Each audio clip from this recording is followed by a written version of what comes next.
राजधानी रांची समेत पूरे झारखंड में इन दिनों भीषण गर्मी पड़ रही है, लिहाजा तापमान बढ़ गया है। मौसम ही नहीं बल्कि राजनीति का तापमान पारा भी चढ़ा हुआ है। इन दिनों जिस तरह से राजनीतिक गलियारों में चर्चा का बाजार गर्म है, उसके केंद्र में कहीं न कहीं झारखंड के मुखिया यानी झारखंड के मुख्यमंत्री हेमंत सोरेन और उनके भाई बसंत सोरेन का नाम सामने आ रहा है। इस वक्त हमारे साथ मौजूद हैं झामुमो के केंद्रीय प्रवक्ता मनोज पांडे जी। मनोज जी, आपने सुना होगा जिस तरह से राजभवन में सक्रियता दिखाई है, खास करके मुख्यमंत्री के लीज प्रकरण को लेकर के। उसके बाद ये मामला कहीं केंद्रीय निर्वाचन आयोग तक गया है और अब खबर ये आ रही है कि राजभवन से राज्यपाल अमित शाह गृह मंत्री से मिलने के कार्यक्रम तय कर चुके हैं। क्या लग रहा है झारखंड की राजनीति किस करवट लेती जा रही है? क्या पॉलिटिकल इंस्टेबिलिटी की तरफ ये इशारा करता है?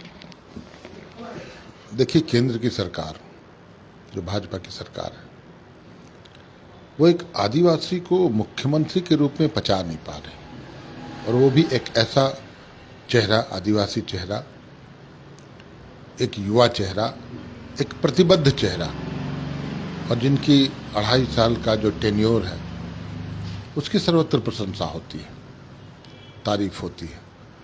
इंटरनेशनल, नेशनल मैगजीन में उन पर आलेख छपते हैं। का सामना करना पड़ा, वो भी नहीं पचता है उनको। ठीक है, जो भी बातें अभी सामने आ रही हैं, कहीं भी उसमें कोई भी भ्रष्टाचार या जो अनियमितता है वो इस्टेब्लिश नहीं हो पा रहा है। आप आरोप लगाते हैं दोहरे फायदे का, जबकि जिसमें कोई काम ही नहीं हुआ, जिस खनन पट्टा में कोई काम नहीं हुआ, ये पता चलते ही कि ये गलत हो रहा है या हो सकता है, उसको तुरंत वापस लिया गया। जहाँ तक बात है छोटे भाई की, तो वो तो आज एक सामान्य नागरिक के नाते, एक कॉमन मैन की तरह उन्होंने अपना व्यवसाय शुरू किया था। पार्टनरशिप फर्म है, उस व्यवसाय की पूरी डिटेल पब्लिक डोमेन में है। चुनाव में उन्होंने उसका पूरा उल्लेख किया है, और अब उनके बारे भी बातें आ रही हैं। तो आप स्पष्ट रूप से देख लीजिए कि जो इंटेंशन है केंद्र का या भारतीय जनता पार्टी का, वो क्या है। ये चीज़ तो 8 साल 10 साल से वो व्यवसाय कर रहे हैं, और व्यवसाय करने की का परमिशन है सभी को, संविधान अधिकार देता है जीविकोपार्जन हेतु अपना काम। जिसे मुख्यमंत्री के बारे में कहा गया कि अपने उन्होंने पद में रहते हुए पद का दुरुपयोग करके, मिसयूज करके खनन पट्टा लिया और खुद उसमें एनओसी उन्होंने दिया। काम हुआ नहीं हुआ अलग बात है, लेकिन उन्होंने परमिशन लिया, लीज लिया, ये कहीं ना कहीं मिसयूज हुआ है पावर का। मिसयूज हुआ जब वो खनन पट्टा ही समाप्त कर दिया गया, उससे एक पत्थर का टुकड़ा भी नहीं निकला, न कोई ट्रेडिंग हुई, न कोई लाभ लिया गया, तो फिर कहाँ बात उठती है। अगर कुछ रेगुलरिटीज हुई है अनजाने अनजाने में, उस भूल को सुधार भी तो तुरंत किया गया। कई एक ऐसे दृष्टांत हैं पूरे देश में जहाँ बड़े बड़े राजनेता अपना व्यवसाय करते हैं। हो सकता है कहीं भूल चूक हुई हो, समझने में, बातों को समझने में कुछ गलतियां हो गई हों, लेकिन उसको रेक्टिफिकेशन किया गया। और इतना बड़ा ये मामला आप उसको तूल दे रहे हैं। कौन तूल दे रहा है? राजभवन तूल दे रहा है या विपक्ष या बीजेपी दे रहा है? देखिए, राजभवन एक संवैधानिक संस्था है, हम उस पर उंगली उठाना नहीं चाहेंगे। राजभवन को अभी तक हम लोग बहुत ही सकारात्मक मान के चलते हैं, वो एक अच्छे व्यक्ति हैं। लेकिन मुझे लगता है भारतीय जनता पार्टी को ये कहीं ना कहीं गले से नहीं उतर रहा है कि इतना लोकप्रिय मुख्यमंत्री, युवा मुख्यमंत्री, और जिन्होंने चुनौती दिया भारतीय जनता पार्टी को इस राज्य में, आप उन्हें कटघरे में खड़ा करते हैं एक इतनी छोटी बात को लेकर, और उस बात को उन्होंने वहीं समाप्त कर दिया था। ये मानते हैं मतलब ये तमाम जो चीज़ें हैं वो पॉलिटिकली मॉडिफाइड है, यानी राजनीति से प्रेरित हैं, जिसकी वजह से बीजेपी इसको कहीं ना कहीं वो कैश करने की कोशिश कर रही है।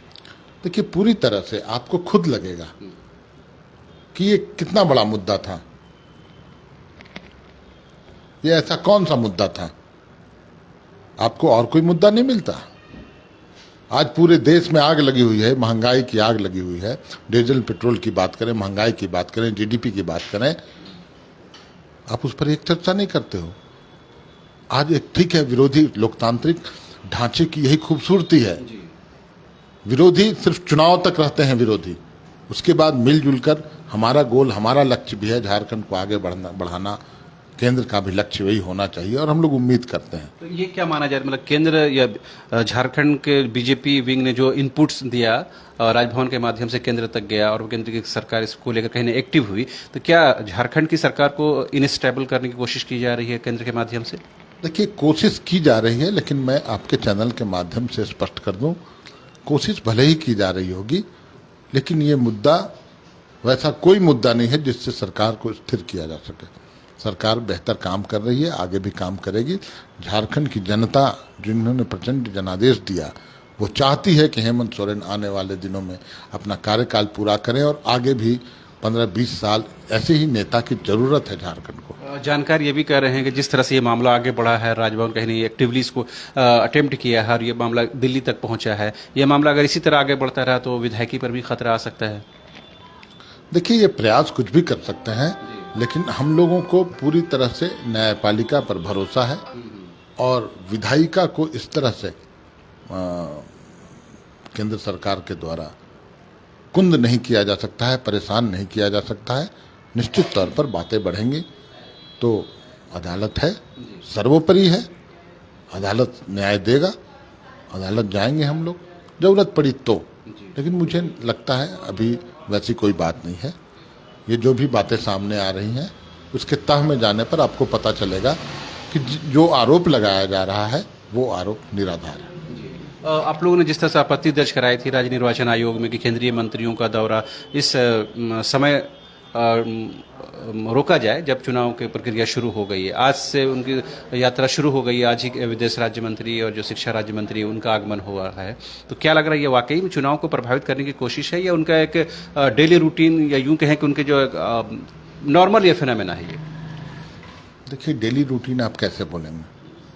2.5 साल हो गए इस सरकार को बने हुए, अभी तक आप देख लें कितने केंद्रीय मंत्रियों का दौरा कितनी फ्रीक्वेंसी पर हुआ है, समय अंतराल क्या था इन सबके बीच। एकाएक पंचायत चुनाव के समय आप 18-19 मंत्रियों का दौरा का कार्यक्रम यहाँ जिला प्रशासन को भेजा जाता है, तो आप क्या अंदाजा लगाएंगे?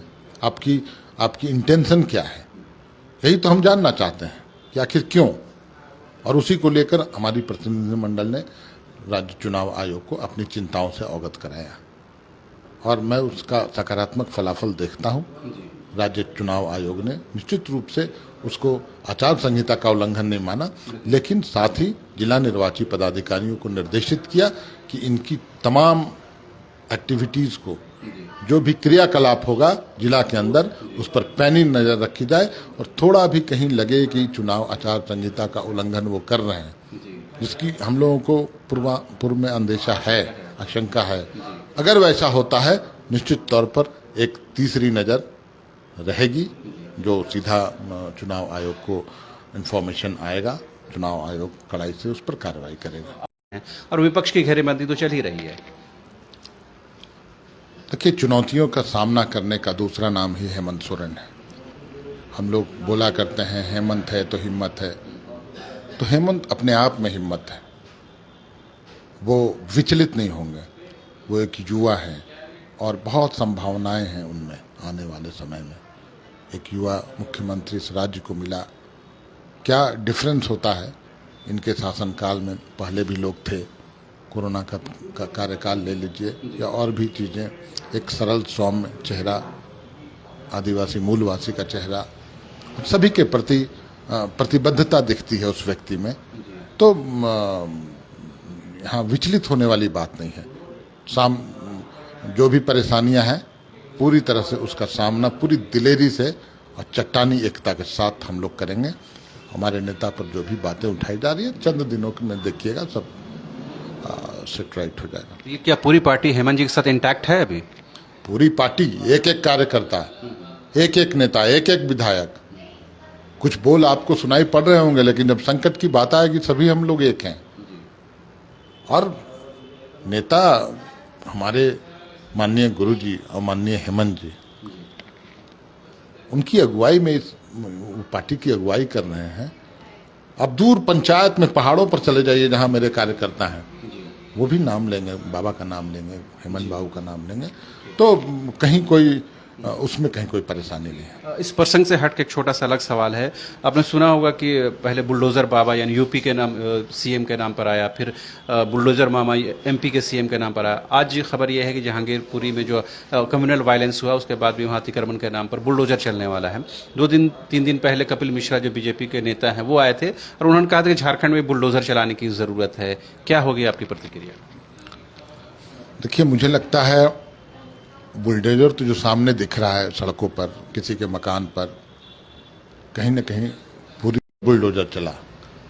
कैसे खाद्य पदार्थों पर बुलडोजर चल रहा है, कैसे यहाँ के लोगों के अरमानों पर बुलडोजर चल रहा है, कैसे हम पतियों के हाथों में बिक के पूरे भारतवर्ष पर बुलडोजर चला रहे हैं, सभी उद्योगपतियों के हितों को नज़रअंदाज करते हुए आम लोगों पर बुलडोजर चल रहा है। ये सब देखने की भी जरूरत है। तो जो तानाशाही सरकार है उसकी जो सोच है वो सोच दिखती है इसमें। कानून का राज्य पर इनको विश्वास नहीं है। ये राज्य का कानून लागू करना चाहते हैं, कानून का राज्य लागू नहीं करना चाहते। तो ये थे झामुमो के केंद्रीय प्रवक्ता मनोज पांडे जी, जिन्होंने साफ तौर पर कहा कि एक ट्राइबल लीडर को बीजेपी और खास करके जो केंद्र में सरकार बैठी है बीजेपी की, वो एक्सेप्ट नहीं करना चाहती है। यही वजह है कि किसी न किसी बिंदु को लेकर के, किसी न किसी विषय को लेकर के झारखंड की स्टेबल सरकार को इनस्टेबल करने की कोशिश की जा रही है। हालांकि जेएम ने इस बात को जोरदार तरीके से कहा है कि उनको राजभवन पर और देश की जुडिशियरी पर पूरा भरोसा है, पूरा एतमाद है, लिहाजा उन्हें न्याय मिलेगा, उनके साथ इंसाफ होगा। कैमरा पर्सन हृदय के साथ रांची से न्यूज़ बाय स्कोप के लिए शहनवाज।